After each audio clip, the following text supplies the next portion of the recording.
In C.S. Lewis's book, The Four Loves, Lewis writes a descriptive picture of love gone bad.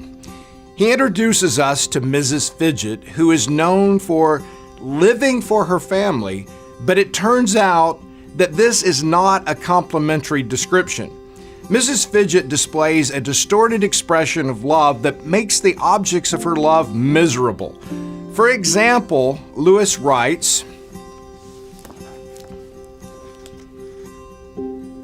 "For Mrs. Fidget, as she so often said, would work her fingers to the bone for her family.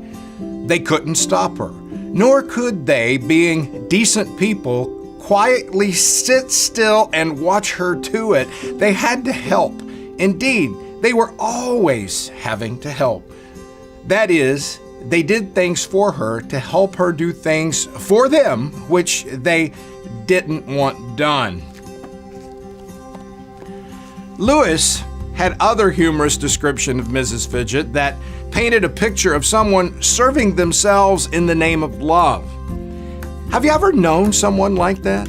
Someone who tries to control you on account of looking out for your best interests? "I'm only doing this for you," they might say. They give gifts no one wants that end up being demanding burdens. Lurking behind their posture of love is a deep-seated self-interest. Their love for others is really a love for themselves. This distorted love may be easier to spot in someone else, but have you ever seen it in yourself? It may sneak into our actions more than we think.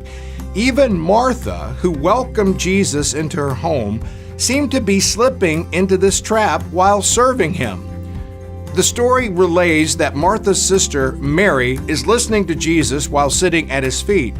Mary is exactly where she needs to be, but Martha begins to act a little like Mrs. Fidget. But Martha was distracted by her many tasks, so she came to him and asked, "Lord, do you not care that my sister has left me to do all the work by myself? Tell her then to help me." But the Lord answered her, "Martha, Martha, you are worried and distracted by many things. There is need of only one thing. Mary has chosen the better part, which will not be taken away from her." Jesus was gentle, but he wasn't going to let Martha rob Mary of the words of life he was giving her. Maybe we need to hear Jesus' gentle correction ourselves and ask ourselves if we are focused on the more important things of life, following Jesus and loving others as he loved them.